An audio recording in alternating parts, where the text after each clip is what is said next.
எல்லோருக்கும் வணக்கம்.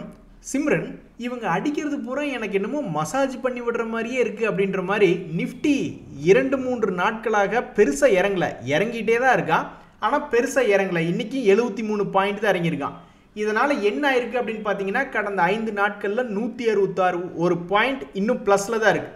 இதுக்கு என்ன அர்த்தம் அப்படின்னு பார்த்தோம்னாக்கா, அவன் அடி வாங்கிறது ரொம்ப மெதுவாக தான் அடி வாங்கிக்கிட்டு இருக்கான்.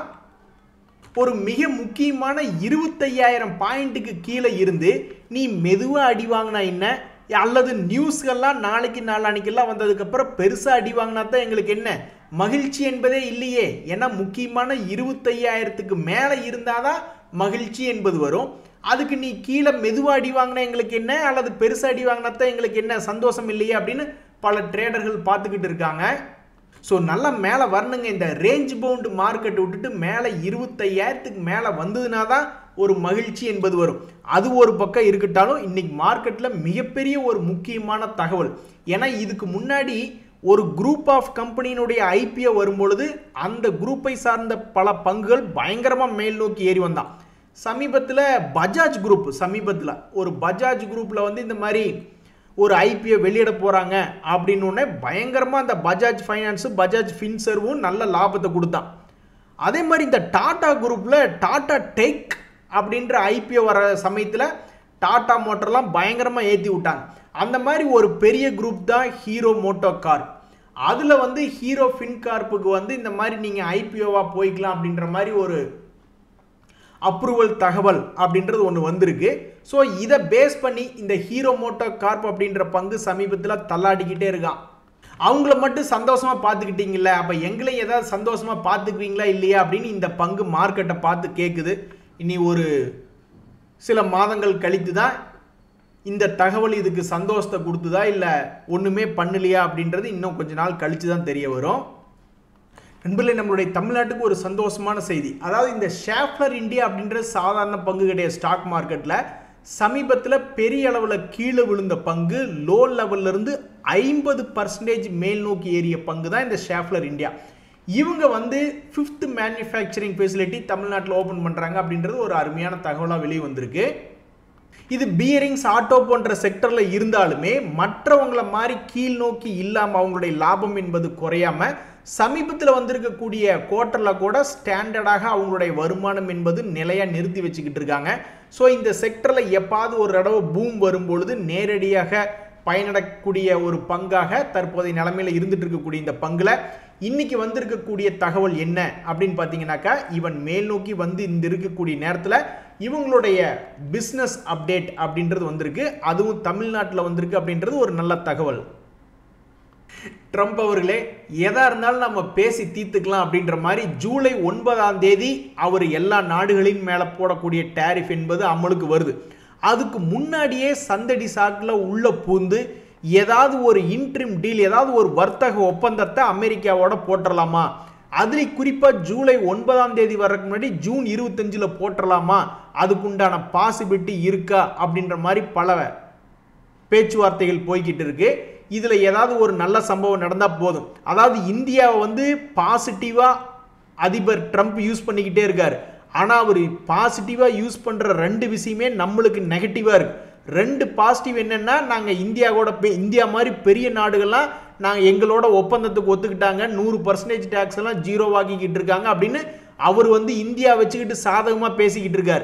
இதனால் அவருக்கு சாதகம். ஆனால் நம்மளுக்கு நெகட்டிவ். அமெரிக்காலே என்ன சொல்கிறாங்கன்னா, நீ சைனா கூட பேசி உன்னால் ஏதாவது பண்ண முடிஞ்சுதா, இந்தியா அவங்களோட ஏற்றுமதி நம்ம அமெரிக்காவுக்குள்ளே வரும்போது ரொம்ப குறைவான கான்ட்ரிபியூஷன் தான் இருக்குது, சைனா தான் அதிகமாக பண்ணிகிட்டு இருக்கான், அவனை விட்டு நீ இங்கே போய் இவன்ட்ட டீல் போட்டேன்னு பேசிகிட்டு இருக்கேன்னு அங்கே பேசிகிட்டு இருக்காங்க. அதுவும் நம்மளுக்கு மைனஸ். இன்னொன்று, இந்தியாவில் நீங்கள் யாராவது தொழில் ஆரம்பிச்சிங்கனாக்கா அதுக்கு நாங்கள் டேக்ஸ் போடுவோம், இந்த சாம்சங் மற்றும் ஐஃபோன் பற்றியெல்லாம் பேசிக்கிட்டு இருக்கும்பொழுது அதுவும் அவருக்கு பாசிட்டிவாக இந்தியா வச்சு எடுத்துக்கிட்டு போயிட்டு இருக்காரு. ஆனால் அதுவும் நம்மளுக்கு நெகட்டிவாக இருக்குது. ஆக மொத்தம் எங்களுக்கு நீ நெகட்டிவ் மட்டுமே கொடுத்துக்கிட்டு உன் சைடு பாசிட்டிவ் எடுத்துக்கிட்டு இருக்கியப்பா அப்படின்ற மாதிரி போயிட்டு இருக்கு. இப்பேற்பட்ட நிலைமையில தான் இந்த மாதிரி ஒரு இன்ட்ரிம் ட்ரேட் டீல் என்பது நடந்துருமா ஜூன் 25க்குள்ள அப்படின்ற பேச்சுவார்த்தை போயிட்டு இருக்கு. இது இந்தியாவுக்கும் ஸ்டாக் மார்க்கெட்டுக்கும் ரொம்ப ரொம்ப முக்கியமான விஷயம். இப்படி மட்டும் ஒன்று நடந்துருச்சு, சூப்பராக இருக்கும். நண்பர்களே, ஸ்டாக் மார்க்கெட்டில் பல பேர் என்ன நினைக்கிறாங்கன்னா, ஏவரேஜ் பண்ணி ஜெயிச்சு வந்துடலாம். ஒரு பங்கு கீழே விழுகுதுன்னா அதை ஏவரேஜ் பண்ணி ஈஸியாக ஜெயிச்சு வந்துடலான்னு மனசில் நினச்சிக்கிட்டு இருக்காங்க. ஆனால் அதுலேயும் ஒரு மிகப்பெரிய ஒரு பிரச்சனை இருக்குது அப்படின்னு ஒரு நண்பர் சொல்கிறார். இந்த பஞ்சாப் நேஷனல் பேங்க் அப்படின்றது நான் 137 அது இருக்கிறதுலே உச்சாணி கொம்பு மாட்டிக்கிட்டேன். அதுக்கப்புறம் ஒவ்வொரு வீழ்ச்சிலையும் நான் ஏவரேஜ் பண்ணிக்கிட்டே இருந்தேன். அதனால் மேலே இருந்த என்னுடைய ஏவரேஜ் ப்ரைஸ் ஒவ்வொரு தடவையும் காஸ்ட் ப்ரைஸ் வந்து ஏவரேஜ் பண்ணியில் என்னுடைய காஸ்ட் ப்ரைஸ் குறைஞ்சிக்கிட்டே வந்தது.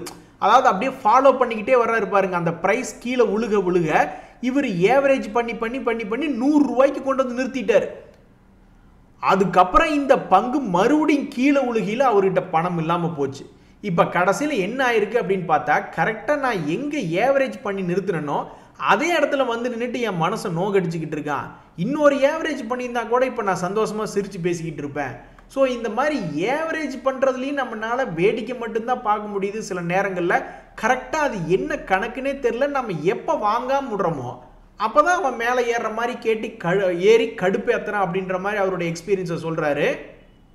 அதுக்கு தான் எஸ்ஐபி அப்படின்ற முறை கண்டுபிடிச்சிருக்காங்க. எஸ்ஐபி அப்படின்ற முறை வந்து இறங்குதா ஏறுதா அப்படின்ற மாதிரி எதுவுமே கவனிக்காமல் இத்தனை வருஷத்துக்கு இந்த மாதத்துக்கு அப்படின்ற மாதிரி யோசித்து பார்க்கறதுக்கு பேர் தான் சிஸ்டமேட்டிக் இன்வெஸ்ட்மெண்ட் பிளான் அப்படின்றது. ஆனால் பாருங்கள் நண்பர்களே, இவ்வளவு கஷ்டப்பட்டு ஏவரேஜ் பண்ணி இன்னுமே காஸ்ட் ப்ரைஸில் தான் ஆடிட்டு இருக்கு. ஆனால் சில பேர்லாம் வந்து சந்தோஷத்தின் உச்சத்தில் ஆடிக்கிட்டு இருப்பாங்க சில பங்குகள்லாம்.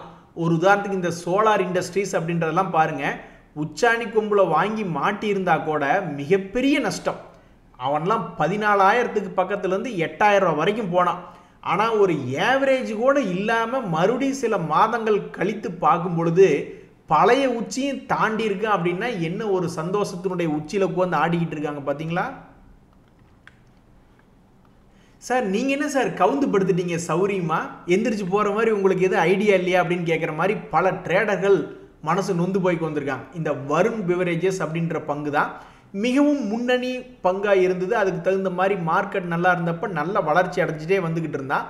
அதுக்கப்புறம் சமீபத்தினுடைய வீழ்ச்சிக்கு அப்புறம் அவனால் பெருசாக பிக்கப் ஆகல. ஆனால் இங்கே ஒரு விஷயத்தை இவனை பாராட்டியே ஆகணும்.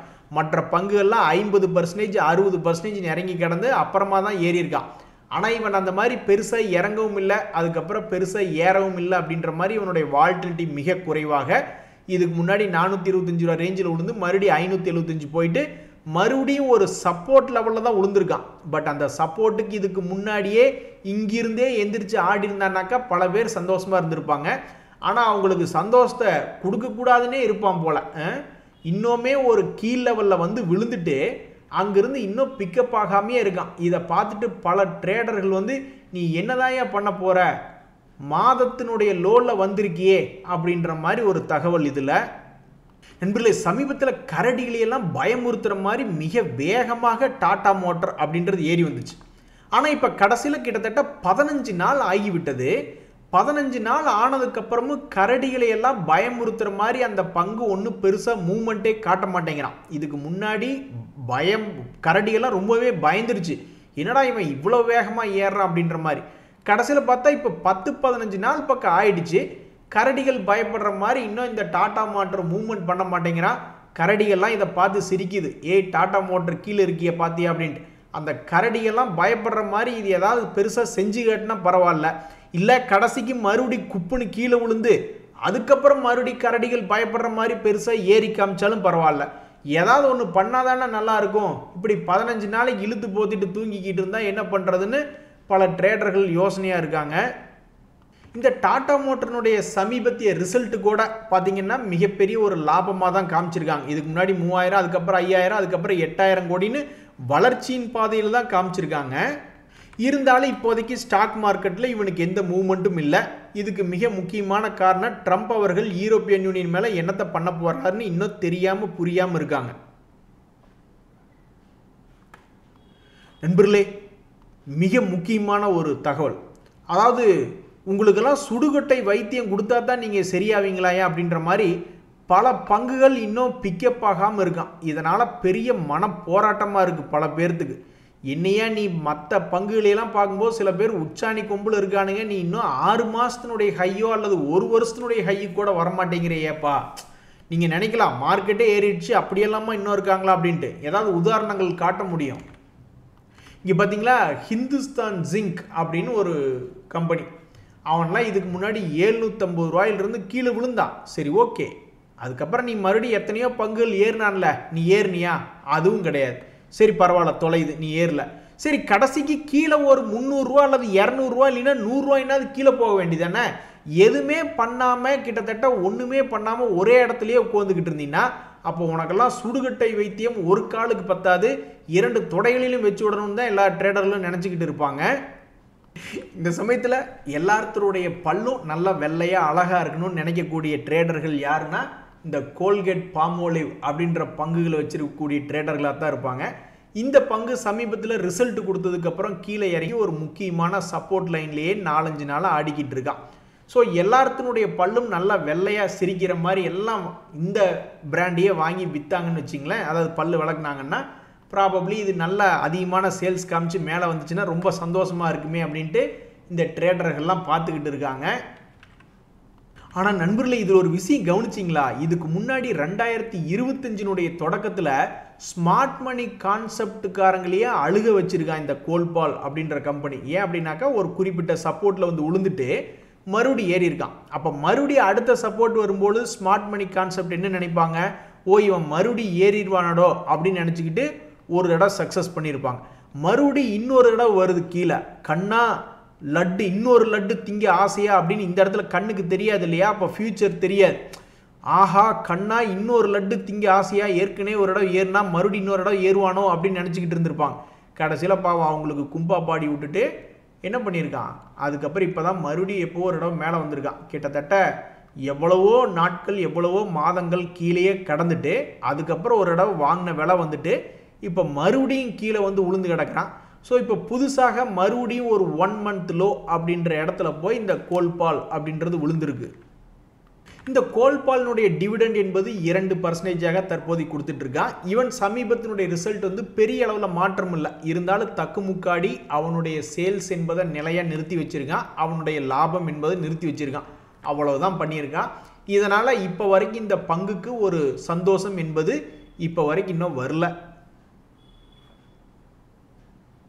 நண்பர்களே, மிகவும் ஒரு முக்கியமான ஒரு தகவல், அதாவது இப்படித்தான் எல்லாரும் பார்த்து ஷேர் மார்க்கெட்டுக்குள்ள வந்து ஏமாந்து போயிடுறாங்க. அவங்க பார்க்கக்கூடிய சில பங்குகள்லாம் வந்து ஸ்வங்கின்னு ராக்கெட் மாதிரி விடுறான். எவனோ ஒருத்தன் தான் போகிறான். இப்போ இண்டெக்ஸே பார்த்தீங்கன்னாக்கா இப்படி ராக்கெட் மாதிரி மேலே வந்தானா? எப்போ ஒரு தடவை ரிலையன்ஸ் மேலே ஏறின ஒரு தைரியத்திலையும் ட்ரம்ப் அவர்கள் டேரிஃப் பற்றி மாற்றி பேசின உடனே 2000 பாயிண்ட் ஏறிட்டு இப்போ கிட்டத்தட்ட ஒரு மாதமாக இப்படியே தான் உட்காந்துக்கிட்டு இருக்கான். இப்படி ஏதோ ஒரு பங்கு 2 பங்குகளை பார்க்குறாங்க, இப்படி தான் எல்லாரும் ஏமாந்து போயிடுறாங்க.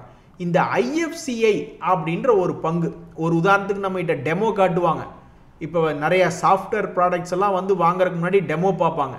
அதுக்கப்புறம் கொண்டு போய் ப்ராடக்டை இன்ஸ்டால் அதுக்கப்புறம் தான் என்னைய டெமோவில் ஒரு மாதிரி காமிச்சிங்க, அப்படி இப்படி நீங்கள் கடைசியில் பார்த்தா எங்களை யூஸ் கேஸே ஒன்றையும் காணமேயா அப்படின்ற மாதிரி. இப்போ இந்த IFCI அப்படின்ற பங்கு சமீபத்தில் இந்த 200 days மூவிங் ஆவரேஜ் அப்படின்றத தாண்டின உடனே 4-5 நாளில் 50 ரூபா ரேஞ்சிலிருந்து 70 ரூபா போயிட்டான். ஆனால் இது ஏதோ ஒரு 6000 ஷேர் 5000 ஷேரில் எவனோ ஒருத்தன் தான் நடக்கிறான். ஆனால் இவனை பார்த்துட்டு தான் நிறையா பேர் வந்து இது பிரேக் அவுட் ஆனால் இப்படி ஏறுவானோ அப்படி ஏறுவானோ அப்படி இப்படின்னு பல பேர் வந்து மாட்டிக்கிறாங்க. ரொம்ப கஷ்டமாக தான் இருக்குது. அப்புறம் மார்க்கெட் நல்லா இல்லை, மார்க்கெட்டே 10 days மூவிங் ஆவரேஜ் கீழே நிஃப்டி போயிட்டா அப்படிங்கும்பொழுது அப்புறம் பல பங்குகள் நீட்டிப்படுத்துகிறோம். அப்புறம் போட்ட பணமெல்லாம் இப்படி இறங்கி கிடக்கே அப்படின்ற மாதிரி இருப்பாங்க. ஸோ மேலே போக போக பலருடைய எண்ணங்கள் தூண்டப்படுது. என்றைக்குமே அதை அப்படியே மாற்றி பண்ணாவே ஸ்டாக் மார்க்கெட் வந்து பெரிய ஆள் அப்படின்ற மாதிரி இங்கே வர வேண்டிய உணர்வு என்பது பல பேர்த்துக்கு இங்கே வருது. இந்த சமயத்தில் ரைட்ஸ் அப்படின்ற ஒரு பங்கு, அந்த பங்கு வந்து சமீபத்தில் ஒரு 200 days மூவிங் ஆவரேஜ் அப்படின்ற இடத்துல வந்துட்டு கிட்டத்தட்ட 10 நாட்களாக எந்த பக்கம் போகிறதுனே தெரியாமல் ஒரே இடத்துல போந்துட்டு இருக்கா. இந்த பங்கு சமீபத்தில் என்ன ஒரு ரிசல்ட் கொடுத்துருந்தாங்கன்னா, இதுக்கு முன்னாடி 100 கோடி 80 கோடின்னு லாபம் கொடுத்துக்கிட்டு இருந்தாங்க. இப்போ அவங்க வெளியிட்டிருக்கக்கூடிய ரிசல்ட்டில் 141 கோடின்னு கொஞ்சம் அதிகமாக ரிசல்ட் கொடுத்துருக்காங்க. இனி இந்த பங்கெல்லாம் எதிர்காலத்தில் என்ன பண்ணும்? இதுக்கு முன்னாடி அவன் ஒரு வருஷத்தினுடைய உச்சி என்பது 400க்கு பக்கத்தில் இருக்குது, ஒரு வருஷத்தினுடைய வீழ்ச்சி என்பது 200 பக்கத்தில் இருக்குது. கரெக்டாக சென்டரில் வந்து உட்காந்துருக்கான். இனி இவன்லாம் என்ன பண்ணுவான் அப்படின்றத பொறுத்து இருந்து தான் பார்க்கணும். நண்பர்களே, சமீபத்தில் கவனிச்சிங்களா? இந்த Q4 ரிசல்ட் வந்ததுக்கப்புறம் எஃப்ஐஎஸ் சில பேர், டிஐஎஸ் சில பேர் மாற்றி மாற்றி பண்ணுறாங்க. அதாவது முதல்ல எஃப்ஐஎஸ் டிஐஎஸ் 2 பேருமே வாங்கி குவித்த பங்குகள் அப்படின்ற மாதிரிலாம் நிறைய பங்குகள் வரும். அல்லது 2 பேருமே விற்றுவிட்ட பங்குகள் அப்படின்ற மாதிரிலாம் வரும். இப்போ போய் எடுத்து பார்த்தா எஃப்ஐ டிஐஎஸும் மாற்றி மாற்றி பண்ணிக்கிட்டு இருக்காங்க. இவங்க சில ஹோல்டிங் பர்சன்டேஜ் இன்க்ரீஸ் பண்ணியிருக்காங்க, ஆனால் அதே சமயம் இவங்க குறைச்சி விட்டுருக்காங்க. இவங்களுக்குள்ளேயே பெரிய ஆளுகளுக்குள்ளேயே மாறி மாறி ஒரு கருத்துக்களாக போயிட்டு இருக்கு. ஒரு உதாரணத்துக்கு பார்த்தீங்கன்னா, இமுத்ரா அப்படின்ற ஒரு கம்பெனி ஒரு எக்ஸாம்பிள் எடுத்து பாருங்க. சமீபத்தில் குவார்ட்டரில் இவன் 20 கோடி அப்படின்றது ஒரு மாதிரி ஸ்டாண்டர்ட் பண்ணிட்டான். அவனுடைய வருமானத்தை பெருசாக வளர்ச்சி இல்லை. இதுக்கு முன்னாடி 10 கோடியில் இருந்தவன் 20 கோடி வந்து இந்நேரம் 20லேருந்து 40 போயிருந்தால் நல்லா இருந்திருக்கும். பட் 20 கோடியிலே மெயின்டைன் பண்ணிட்டு இருக்கா. இந்த சமயத்தில் இந்த எஃப்ஐஎஸ்னுடைய ஹோல்டிங் பேட்டர்ன் என்பது இதுக்கு முன்னாடி 5% பக்கம் இருந்தது, இப்போ 4.23 இருக்கு. ஆனால் டிஐஎஸ்னுடைய ஹோல்டிங் பர்சன்டேஜ் என்பது முதல்ல இருந்ததை விட இப்போ கொஞ்சம் இன்க்ரீஸ் ஆகி 15.98 இருக்கு. ஸோ எப்படியோ மாற்றி மாற்றி பண்ணிக்கிட்டு இருக்காங்க. எஃப்ஐஎஸ் டிஎஸ்கே வந்து முதல்ல ஒரே சைடு 2 பேர் போயிட்டு இருப்பாங்க, இல்லைன்னா ஒரே சைடு வித்துக்கிட்டு இருப்பாங்க. இப்போ இவங்களுக்குள்ளேயே மாற்றமாக இருக்கு.